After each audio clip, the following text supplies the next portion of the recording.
asalaamaaleykum internet yi seetaan Débat en ligne ci Actu Thiès tey nag ñu dalal kenn ci waa Thiès ville muy Dieynaba Sall ñu bàyyi la nga nuyu. Dieynaba Sall, conseiller de la ville de Thiès, coordonnateur du programme participation citoyenne et volontaire au niveau de la ville de Thiès. di nuyu internetu Actu Thiès yëpp ak population Thiès yëpp ak vraiment toutes les populations du département de la ville et même de la région de Thiès ak sénégalais yëpp yi nga xam ne ñu ngi ñuy suivre.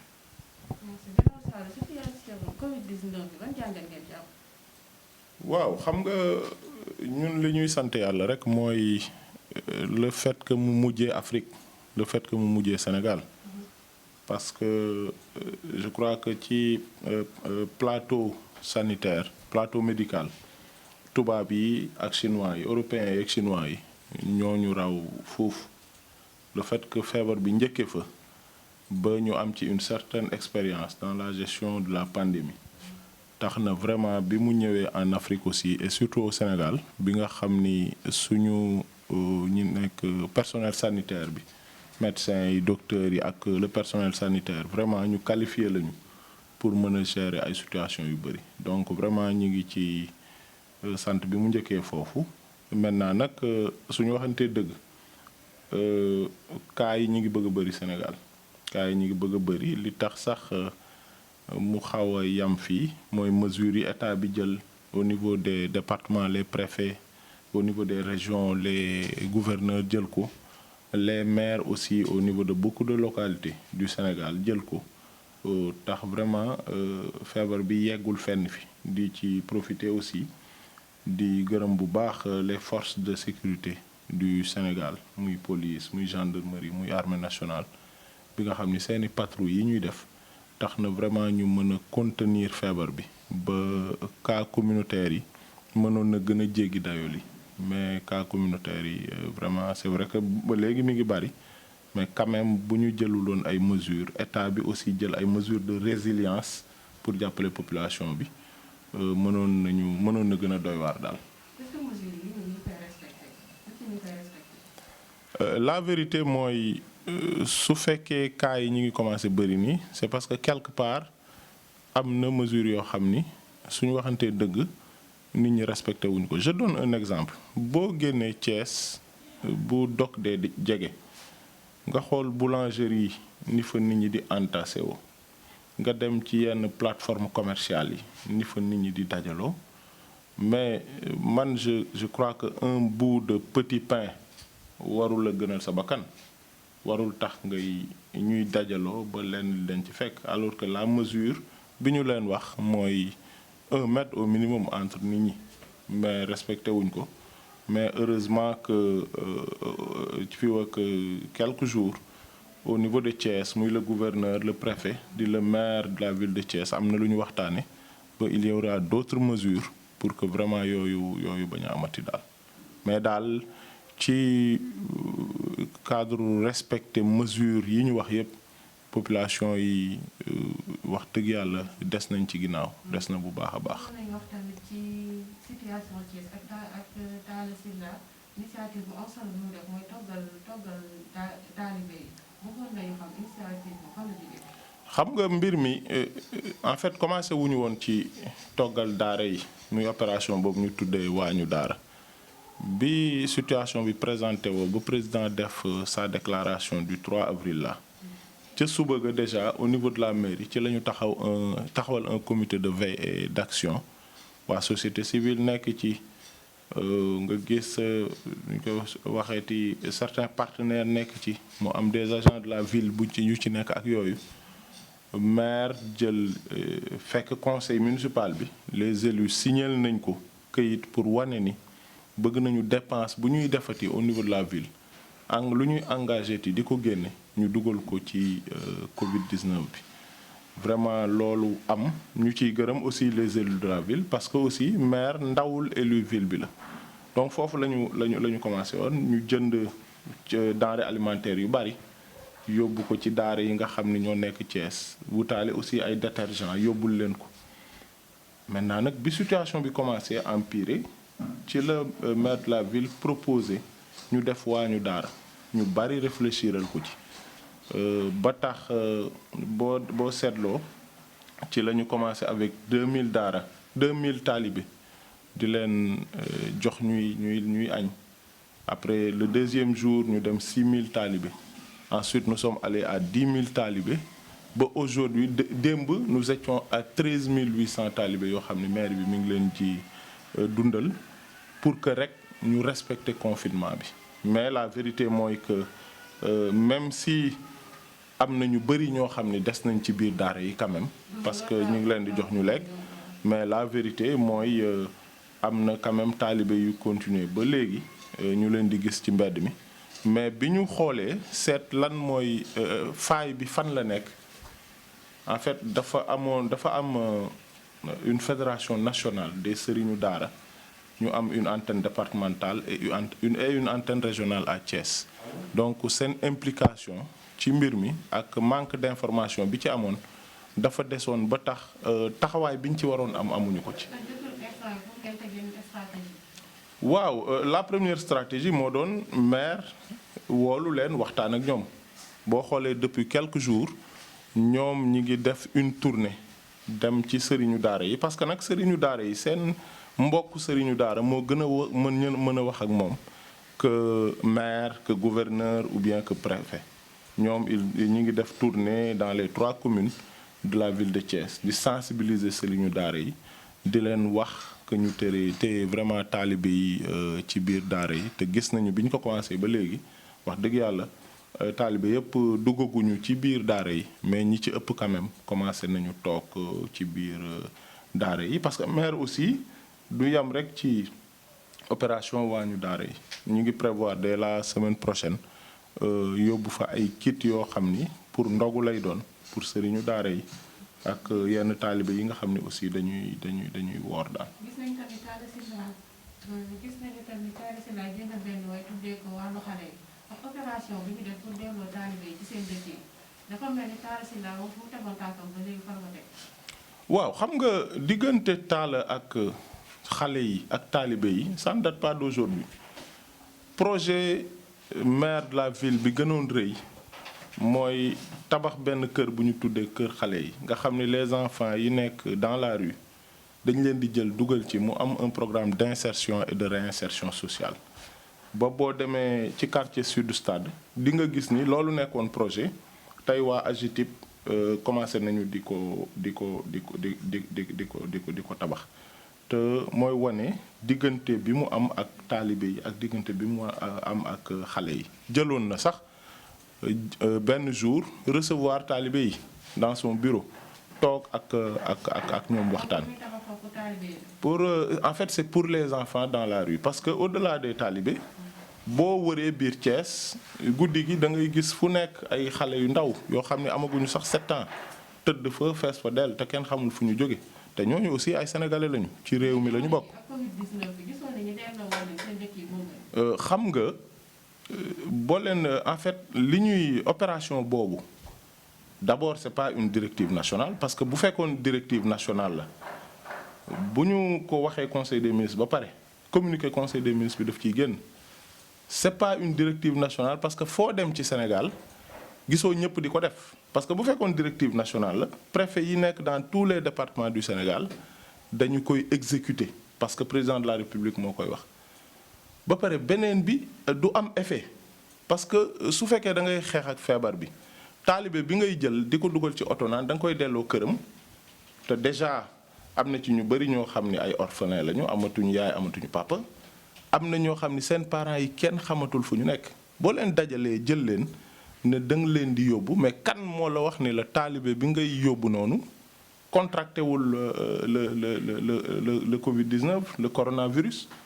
nga jëlee ko Thiès yóbbu ko mu indiwaat ay cas mu feebar mu am ay cas communautaire par exemple ba ko yóbboo Touba Toul wala nga yóbbu ko Dakar wala nga yóbbu ko feneen situation bii ñu toll lii régler problème bi. Le maire la mairie ak le maire de la ville de Thiès Talla Sylla ñi ngi jox ñu lekk 13 500 talibé plus de 420 daara fi mu toll nii ñi ngi recevoir te yamul sax ci biir Thiès parce que boo demee fu mel ni Kër Massamba Gueye 1 ak 2 communauté rurale bu Fandène la ñu bokk nga dem fu mel ni Daral Pël communauté rurale bu Kër Moussa la ñu bokk te ñoom aussi dañ leen ci boole di leen jox parce que taalibe yi dañuy jóge foofu di ñëw yalwaan si ci biir Thiès ñun daal mesure bi ñu gis ñun. bon Kër Moussa mun fa yegg xam nga nag dafa am une aberration au niveau du découpage. xam nga Daral Pël. Daral Pël xam nga Kër Moussa la bokk ci lu ci ëpp mais Kër Moussa pour waa Daral Pël yegg fa dañuy romb Pout romb feneen ak feneen ba yegg fa ñooñu Thiès la ñu war a bokk bu fekkee nag day seeni taalibe dañuy impacter population bu Thiès yi mais dañ leen di jël en charge. pour que ñu bañ. bon mesure bi ñu jël mooy d'abord wax ni delloo taalibe yi fa ñu dëkk du moom moo fiy jëlee feebar bi. da nga leen di confiner téye leen ci biir daara yi di leen jox ñu lekk di leen jox ñu naan bu ñu feebaree nga mën leen faj. ba pare comité départemental bi ak comité régional bi li ñu am ci moyen li ñu am ci denrée alimentaire li ñu am ci détergent li ñu am par exemple ci carburant bu ñu mën a jàppalee sëriñu daara yi pour ñu continuer def la tournée bi ñuy def bien que maire de la ville moom li mu ci mën a jàpp yëpp mi ngi koy jàpp ñoom aussi ñu jàpp ci ñu confiner taalibe yi parce que. xam nga am na lu maire de la ville mënul mën na joxe lekk au niveau des daara mais pouvoir de coercition bi maanaam di jàpp ay taalibe ay ci la ñu yóbbu ay police ak mais ñàkkoon koo def moo gën a bon parce que tey nous avions commencé à 2000 dem ba 6000 taalibe après 10 000 tey nous sommes à 13 800 taalibe su ko deful woon amul keneen ku ma gis mu koy def. te nag bu fekkee lekk rek moom la ñu doon wuti bu ñuy yalwaan wax dëgg yàlla bu ñu waxantee dëgg à quelques exceptions près parce que nag léegi on a un système boo xam ni fii ak quelques jours daara Thiès yëpp dinañu daj parce que seen fédération départementale bi ak seen fédération nationale bi nga xam moo ëmb sëriñu daara yi ñu ngi am ak ñoom une collaboration boo xam ni faille bu am au niveau des communes. ak lu ñu fa war a def te defaguñ ko ñoom ñu wooñu ñoom ils sont maintenant dans le dispositif dañuy teew pour xool ndax xale yi li ñu leen di jox sell na ndax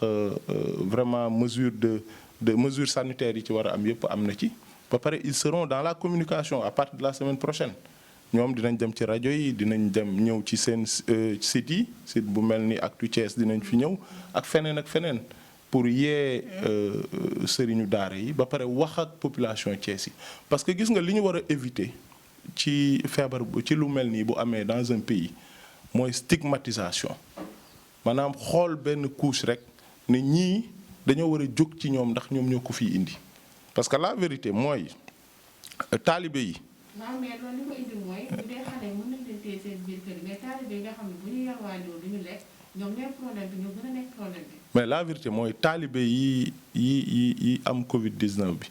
ci ay kër lañ ko jëlee wuñ ko ci ay taalibe parce que bu ñu xoolee mbir mi ni mu demee ci ay kër lañ ko jëlee donc en vérité stigmatisation bi bu fekkoon dañ koy def dañ koy commencer ci biir kër yi mais est-ce que du nekk ci biir kër yi ñooy contaminer taalibe yi bien que nag c'est une couche de la population bu sensible. parce que benn taalibe mën na xëy dugg ci 20 maisons pare dugg ci ay boutiques pare dugg marché jóge fa dugg ci ay services moo tax seul le confinement moo ko mën a régler kese. foofu mooy problème bi sax parce que ñoom bu ñu leen tëyewu ñoom dañuy yalwaani fu ne la ñuy dugg donc ñoom bu ñu ko commencé di am wàllante bi day gën a gaaw. waaw mais xam nga fi ngay yóbbu par exemple taalibe bi ngay jël Thiès. yóbbu ko par exemple je donne un exemple Touba Toul wala Fandène mais Fandène Sénégal la ñooñu ay sénégalais lañu yow nga jël benn nit fii ci biir Thiès xamoon ndax dafa feebar wala feebarul nga jël problème bi transféré ko à Fandène wala nga transféré ko à Kër Moussa est-ce que yow miy def loolu yaa gën a nekk sénégalais waa Kër Moussa wala waa Fandène c'est une question qu'on se pose. et puis beneen bi ni ñuy protéger suñu doom yi suñu biir kër yi di fexe ba di leen téye ñuy bañ a am yenn jafe-jafe yi mais xale yi nga xam ne ñenn ñu ci bëri ils sont en situation difficile dañ leen a war a def comme suñuy doom. est-ce que am na ñu Talla Sylla bi mu defee initiative bi am na ñu ñëw pour jàppale ko. xam nga dafa am benn programme bu am au niveau de la ville boo xam man maa ko jiite ni nga ko tuddee participation citoyenne et volontaire. am na nag wax dëgg yàlla ñoo xam ni ci waa Thiès lañu ñëw jàpp ci ñenn ñi indi ceeb ñenn ñi indi dawlin ñenn ñi indi suukar ñenn ñi indi détergent ñenn ñi indi leneen ak leneen am na bu ma ci marqué lool koo xam ni leer na ma ni loxoom jotul ginnaawam mu dox nànk amul paasu taxi amul paasu Jakarta mu dem mu wut ba am 5000 et quelque dem jënd benn bouteille huile bu 5 litres ñëw ba ci diggu mairie bi mu teg ko ne lii man maa ko jàppalee taalibe yi pour ñu leen di dundal mais la vérité mooy les entreprises yi nekk à Thiès ak ñeneen ñi nga xam dañ fi am ay commerce yu rëy jàppuñu ci yëf yi. ils ont préféré. non Talla Sylla li ñu njëkk a joxe lépp moom da ko yóbbu comité départemental directement. comité départemental mi ngi jouer rôle am parce que moom ci comité boobu ci la bokkaale. mais dafa am au-delà du comité départemental les élus doivent jouer leur rôle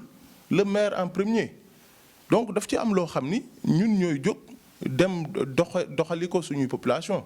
du ñu xaar keneen di ñu ko doxalal mais ñi nga xam ni ñoo nekk Thiès yor fi ay entreprises yu mag yor di fi am ay bénéfices yu rëy ñi ci ëpp dem nañu Dakar yóbbu seen participation au niveau du trésor public parce que foofu la ñu yaakaare ni fa la seeni ceeb di tooyee alors que population Thiès yi la ñuy impacté parce que ñenn ñi ay camions la ñu yor di yàq suñu tali yi di poussiéral suñu koñ yi di yàq suñuy làmp di def leneen ak leneen. est-ce que jàppoon Talla Sylla moo waroon leen woo pour ñu ñëw rejoindre ko ci initiative bi muy def. mais waruñu xaar ñu woo leen ñeneen am na ci ñu bari ñoo xam ni dañoo jël seen initiative bopp dem li ñu am ñu indi ko jàppale ko mairie bi moo tax dañu am benn registre boo xam ne ñëpp ci lañ leen di bind pour que bu Covid 19 bi jeexee ñu won waa Thiès ni leen bi ngeen nekkee ci ay jafe-jafe ñii ñoo leen yërëm ñëw jàppale leen. bëgg naa tamit ñu wax ci budget bi muy wax ñu ne dina dépenser chaque jour près de 4 millions. am na ñu naan c'est exagéré am na ñu naan dafa tuuti bëgg naa ngeen foofu ay leeral. leen daal laa lay wax mooy 99 marmites mooy mbana moom la ñuy def par jour dinañu def soit 800 ginaar wala 4 à 5 nag moom la ñuy def tous les jours. soo defee le calcul près de 4 millions yi en vérité location wu oto yi convoyé lekk bi bokku ci le carburant bokku ci yenn yu bëri bokku ci en fait c'est plus que ça que la ville dépense ñi ngi commandé ay masques yoo xam ne ci yenn yi ci budget bi lañ koy faye yeneen yi ñu koy vraiment ay bonne volonté yoo xam ne dañuy ñëw jàpp ci mais 5 millions 4 millions 10 millions amul solo li am solo mooy feebar bii di Covid 19 bu fi jógewul moom ñun dañu fiy jóge te ñun bëgguñu fi jóge te au niveau de la ville de Thiès nous sommes prêts à mettre tout le budget de la ville dans la lutte contre le Covid 19 ba keroog mu fiy jóge. dañu am ci fi ñuy toggee. ci ginnaaw mairie bi la moo tax bëgg naa sax après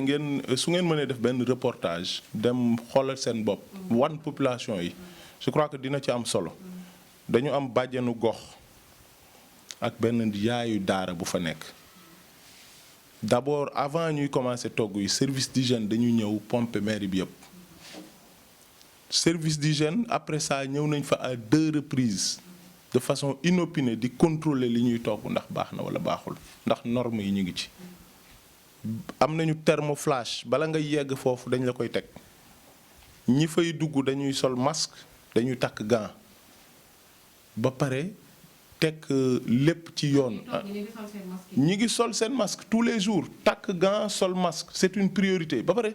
suñu toggee ba pare premier plat bi ñuy servir avant koor gi maire moo koy lekk moom le maire Talla Sylla en personne mooy jël lekk le premier plat pour wane ni li ñuy toggal taalibe yi man mii ci laay lekk donc lu su baaxul woon du ma ko lekk. maintenant nag xam nga situation bii ñu toll nii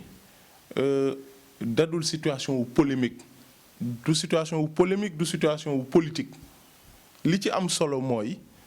li ñu war a def pour jàppale population Thiès yi pour jàppale taalibe yi pour jàppale les enfants dans la rue ak ñeneen ñi ngi koy def. mais est-ce que situation bu continuer nii te amoo leen ñu leen jàppale di ngeen mën a continuer togg bi.